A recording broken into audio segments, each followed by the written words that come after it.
Welcome. You're listening to The Aligned Self, Conversations in Creating a Conscious and Abundant Life. This is Daniel Denovi. I'll be your guide and host. Let's see just where we can take this.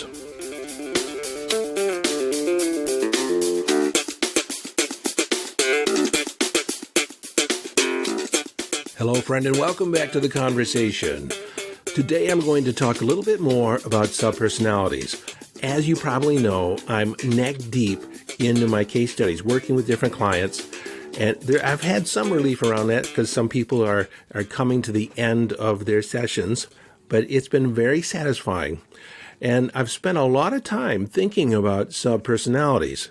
Now, over the years, I have worked with people frequently around subpersonalities and parts integration and internal conflict resolution, but I've not focused on subpersonalities to this degree, to this extent, all at one time. And so I've been thinking about it a lot, and I've been getting, downloads in different ideas, putting together different ideas, and that's why we do case studies and research, right, when you're writing a book, to have a new understanding of it. You just don't do it to regurgitate information.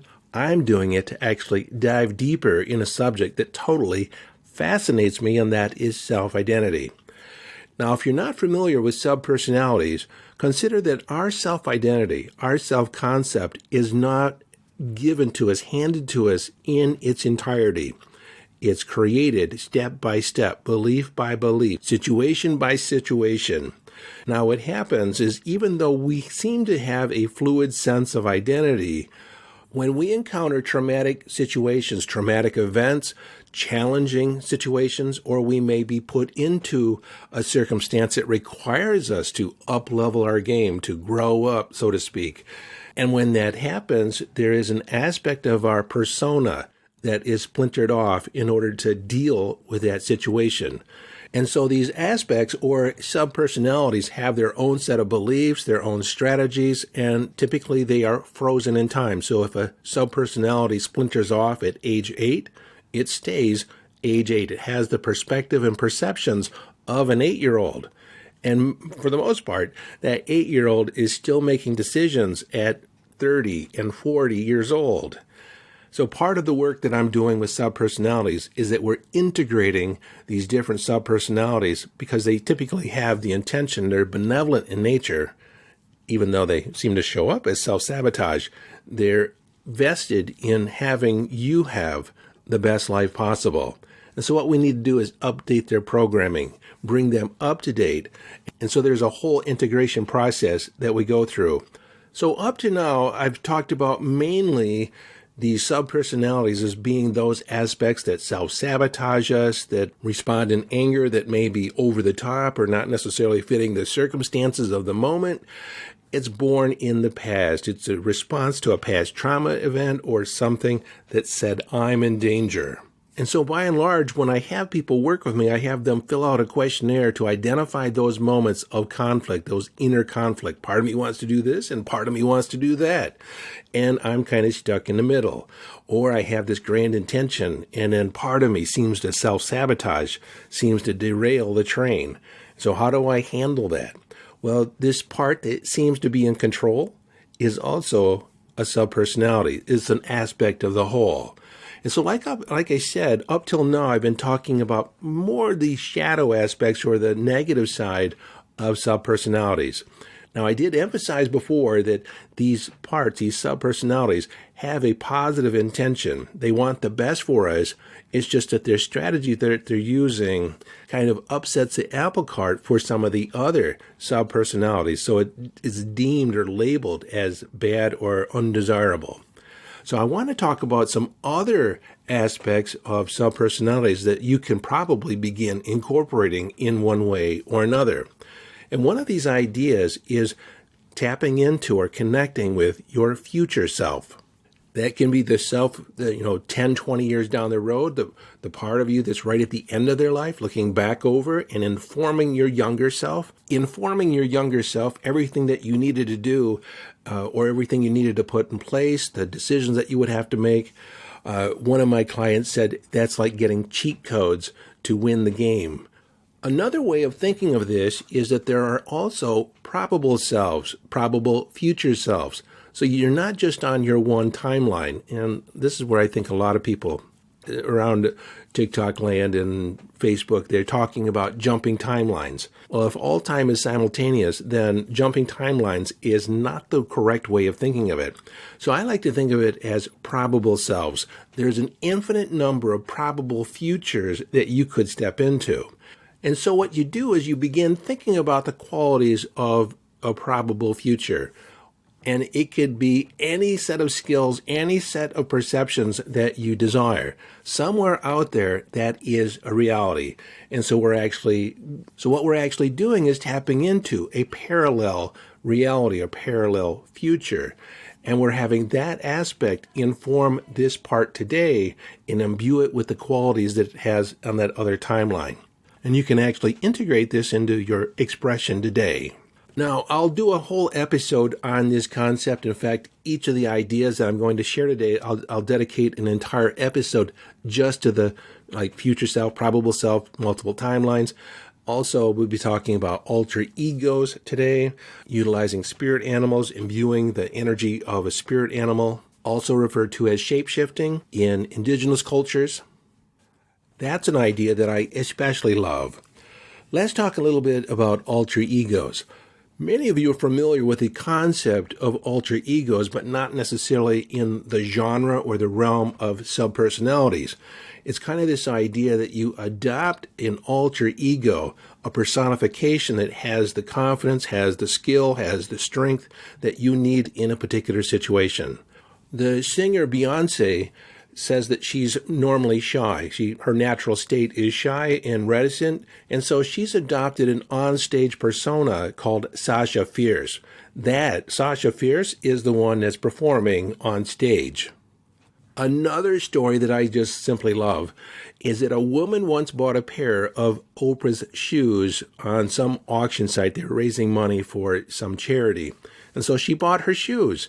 And for a long time, she kept them underneath the bed. And one day when she felt particularly down, she didn't feel all that spunky, she got the idea to put on Oprah's shoes. So she got the shoebox out, and Oprah's shoes actually were too big for her.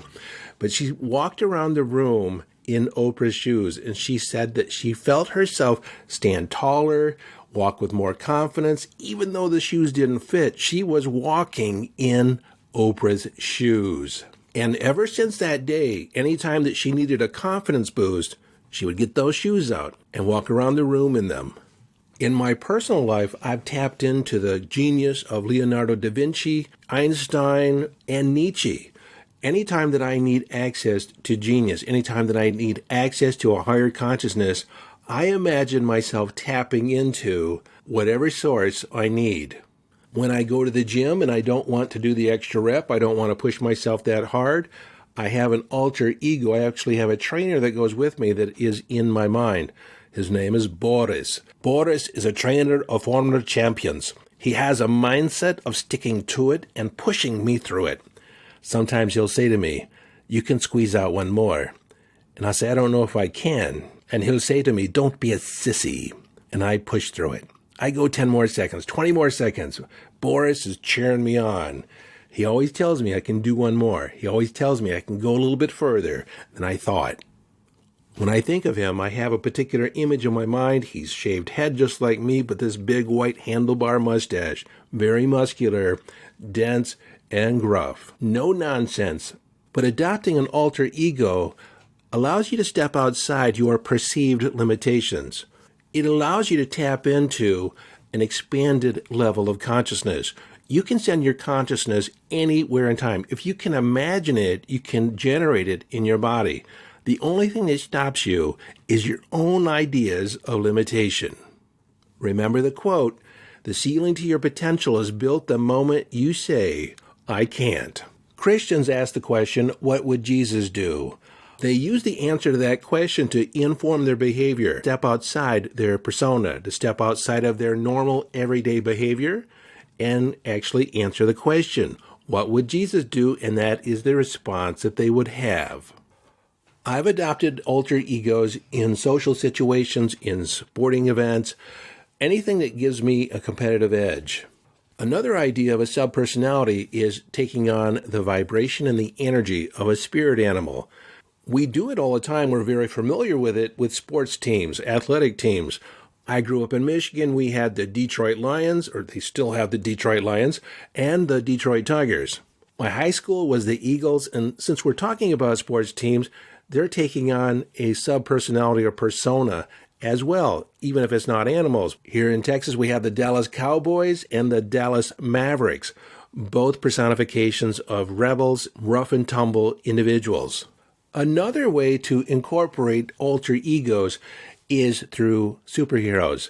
Now, when I was first tapping into my intuition, I would think of it in the perception of spidey sense. That is the visualization that I have this energetic web that extends out in all directions, and I can feel when something tingles an aspect of my net. The information is relayed directly to me through vibrations. Now, like I said, I've been thinking about subpersonalities a lot, and I've been applying the concept to a lot of different aspects that I wouldn't normally apply it to. And this may be of special interest to business owners because I began thinking of my business as a subpersonality. Not just one subpersonality, but a collection of subpersonalities. I have my profit personality, I have my content personality. Different aspects of the business have a different personality assigned to it. Especially if you've been doing business for any length of time, it's almost as if it becomes its own animal because a lot of the decisions, a lot of the ideas are implemented as you go. And sometimes they work and sometimes they don't. Sometimes the needs of the business are in conflict with my personal needs, and it could be monetary needs or time needs, energy needs. And so how do we bridge the gap? How do we integrate everything together? Because ultimately, we want the business to complement us, to be, especially someone like me or another coach or content creator, somebody that the business is their brand that's closely identified with your persona. And I've realized recently that there are aspects of my business that are incongruent with who I am as a person. Greater demands on my energy, greater demands on my time than I wish at times. And so I've been working on integrating all these different aspects and bringing all aspects, all subpersonalities up to speed so it's a more congruent, balanced expression. And as a consequence, I've been making more money, and that's always a good thing too. But after getting this download and really thinking about it, I love the idea so much, I'm going to also include case studies working with business owners in my book, or maybe it's going to be a completely separate book. So if your persona, your self-concept is closely associated with your business brand, then perhaps you're not necessarily in alignment or things are sometimes in conflict. Perhaps you're tired of the business. You don't have the same energy, the same vibe, the same connection with it as you did when you started. Or there are aspects of the business that you love and aspects that you don't love, and there's a conflict there. Maybe you procrastinate more than you used to. Maybe aspects of the business seem more like work than they used to. Now, this applies if you're the only employee or if you have a team of employees. You're also in consideration because each person on there also has their subpersonalities or represents a subpersonality that needs to get along with everybody else. So if you're a business owner, especially a small business owner, where you're the face of the brand and you have it's either you or a small team, you have annual revenue of at least $100,000 and you've been in business for at least 6 to 12 months, you have some history of business, some history of systems going on, then I would like to talk to you because then you may be a candidate for my case study to really integrate all different aspects of your business with your self-concept. I'm calling this program the Aligned CEO Process. Aligning your values of your business, personal values, guiding principles, beliefs, all that into a cohesive whole. It's a 6-month program, and if you think that you're a candidate to take part in my case study, it's going on at a reduced rate of my normal coaching, a fraction of what I normally charge. And so if you think you're a candidate for this and you're interested, contact me at support@danov.com or via the contact form on yesdaniel.com. That's support@danov.com or the contact form at yesdaniel.com. And I'm also still doing the case studies on personal subpersonalities. Now, in addition to business having a subpersonality, I've also thought about each individual course, each individual coaching program having a personality. This has been an interesting way to think about different things that are seemingly inanimate as having an energy, having a persona. Now, as I've said about subpersonalities, they aren't necessarily real, but thinking about different aspects of our personality as a subpersonality having its own set of values, beliefs, strategies, also thinking about business in this way and other things. My grandmother used to call the car Bessie and talk to it as if it was a real woman. But even though all this may not be real, quote unquote, it's a play of consciousness. And so if you think it is, act as if it's true. It is true. One last idea I'd like to share with you is the idea of archetypes. Now, I did not coin archetypes. That was Jung. But as we think about archetypes, and more often than not, we personify different archetypes in our behavior. Early on in my romantic life, I used to think of myself as a knight in shining armor. And what is the story about a knight in shining armor? Usually always find a damsel in distress. Or you start approaching people as if they're in distress and they need saving. Not a useful metaphor for romantic life. And then there was that time in my early 20s where I was a prostitute. Not in the literal sense, but I had the energy of a prostitute where I would sell my soul, sell aspects, sell my values. I'd sell myself out in order to be liked, in order to be loved. Or at least have someone say they loved me. Archetypes that I embody today are the sage, the healer, the wizard. These are ideas that I have in my head that I play with from time to time. I have lots of different warrior archetypes. And my logo, the phoenix, is a sign of rebirth and regeneration. That embodies the energy of my business and a lot of the energy that I put out in the world, that of transformation, rebirth, renewal. So hopefully in this episode, I've been able to expand your idea, expand your understanding of subpersonalities and how they may be playing or interplaying in your life. Also, I didn't even say, this is another one. It's your relationship. See, anytime two or more people come together, there is a third intangible entity created. And so your relationship has an energy. It has a persona. It has a dynamic. And there's also subpersonalities that each of us bring when like two people come together. And then when multiple people come together, there's another layer of energy that comes together. There's an archetypal energy to the relationship or to the group. And so you probably guessed by now, I've really been geeking out on this. I've been loving it. It's exciting to me. It's a new way to think about things for me at a different level. And I find that exciting.